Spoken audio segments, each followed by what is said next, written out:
Hi, it's me again. So, have you ever been frustrated by a book not because it's bad, but because it's really, really close to being good? Because that's really how I felt about Heist Society.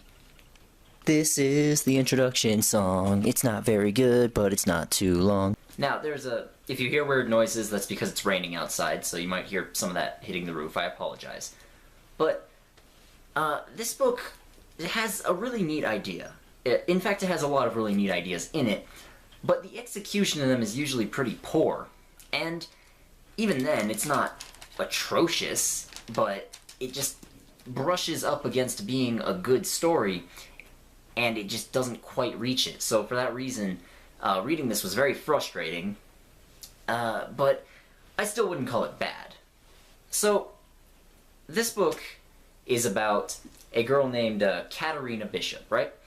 And she grew up in a family of thieves. Like, they taught her about a whole bunch of different thieving stuff, pickpocketing, picking locks, all that. And her whole life she's just been involved with jobs with her parents where they steal paintings and stuff. And that's just how she lived, but apparently she wanted to live a normal life. And not long before the book begins, she goes to a regular school and gets in and starts trying to live a normal life. But then right after the book starts, she gets kicked out and she has to go back to the thieving life. And not only does she have to go back to the thieving life, but it turns out that some sort of Italian mafia guy, at least I think he's with the mafia, I don't believe they ever specify exactly, but he's definitely doing some sort of crime stuff. And he recently had some paintings stolen, and Kat's dad is the #1 suspect. And so the main plot of the book is her trying to find the paintings and get them back to the mafia guy. Now, the first big problem I have with this book is Kat's character. The idea of someone extraordinary just wanting to live a normal life has been done a lot. But, it's often kind of annoying if they do it wrong. Because most normal people, I should know, I am one, would kill for extraordinary abilities and the exciting life that these sorts of people and these sorts of stories have. So if you don't do it right, they can just seem sort of whiny or annoying. And Kat had already left the thief life before the book even starts, and then she gets dragged back into it against her own will. Now, if the book had shown her being really angry and frustrated and feeling like she had no control over her life, then she could have been really interesting. Like, I would have connected with that sort of frustration and anger. But she just sort of takes everything in stride. You know what I mean? Like, she complains a little bit at the beginning, but she also feels that she needs to help her dad, so she does that. And that's fine. Even though her dad is really in this situation for it's his own fault that he's in the situation, and I think most people really wouldn't blame her if she just cut him loose. But, he's also her father, so we understand why she would want to help him. But we also just never get a real sense of anything from her. She just sort of says at a couple of points, like, I wish I could be normal, but then she also doesn't hesitate to go back into stealing stuff. Like, at one point near the end, she even says, I don't steal things that don't belong to me. And I'm like, what? Bitch, that's literally your job. So, in a word, she's inconsistent as fuck. I think the only part of her personality that's really, consistent is, being jealous of her cousin because she thinks her cousin's a lot prettier than her. Because, this girl right here, a real troll, let me tell you. Ugh. Get it away. Ugh. But, yeah, she's extremely inconsistent. And I think that's the main problem with this book, because, like I said at the beginning, she's right on the edge of being good. If they had just tweaked a couple of details, she could have been a really good protagonist, but as it is, she's just inconsistent and kind of boring.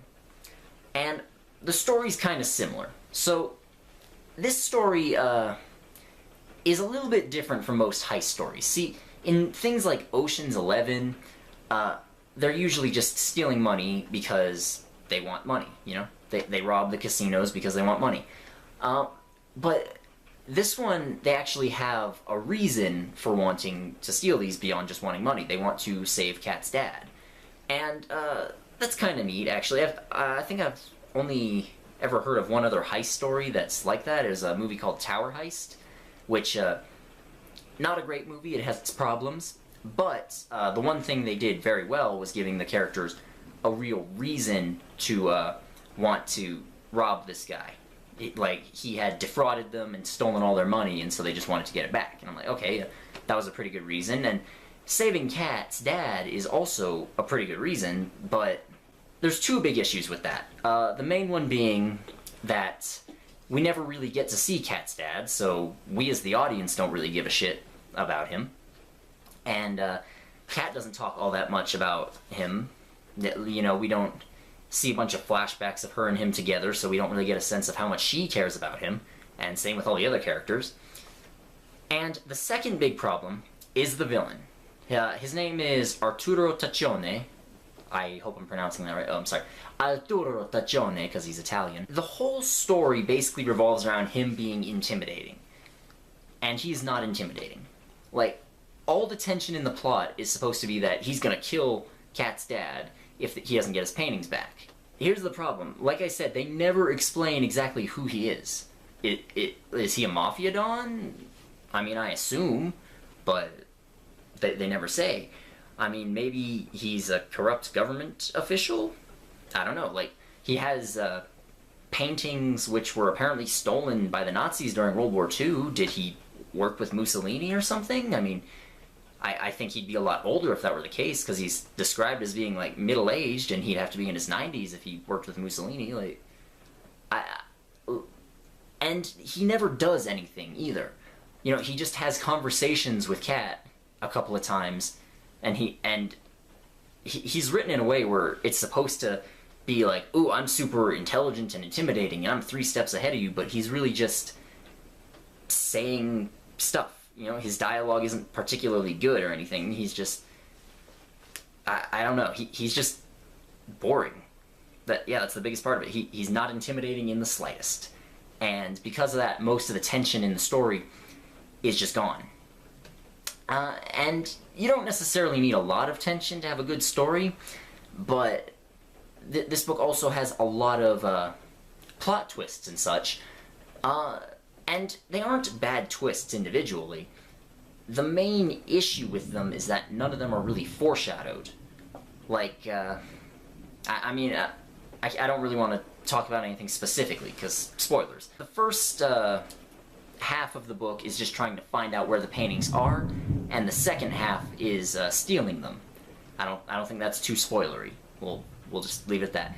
And there's twists, a little bit of twist and mystery about where the paintings are and who stole them, but that's not very well put together. You know, a good mystery needs to be able to be solved by the reader. You know, like if you're reading a murder mystery book, then the killer isn't introduced until the moment they reveal who the killer is, then that defeats the point, because it was impossible to figure out who had done it on your own.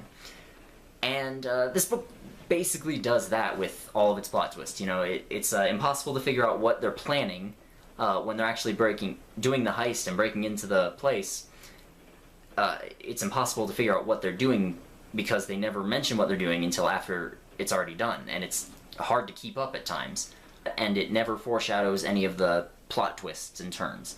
So, yeah, I mean, it's a good idea, and I will say that the heist part of the book, while it was way too short, like the actual heist itself was only around 25 pages, I think, and all the planning up to it was just way too vague to be enjoyed. Just like everything else, it's like right on the edge of being good. You know, there's good ideas, it's just not portrayed very well.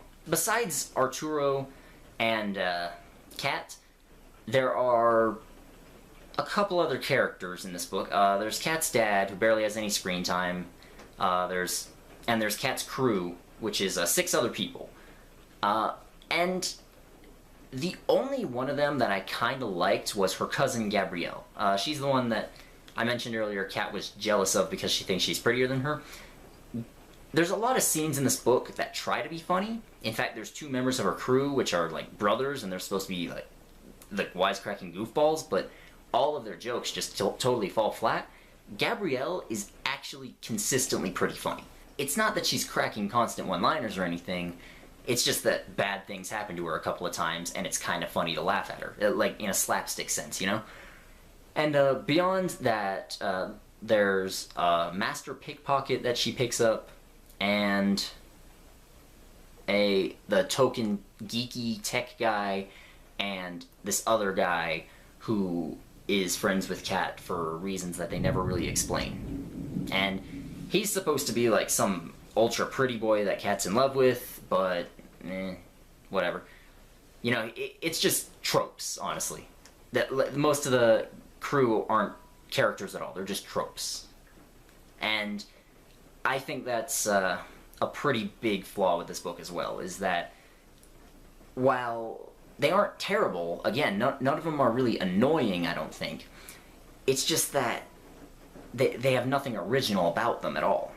And so with those, I would actually say they aren't almost good like everything else, but it's still very disappointing, and I disliked that very much. And one other thing I should mention about this book that really bugged me is that it's just too unrealistic.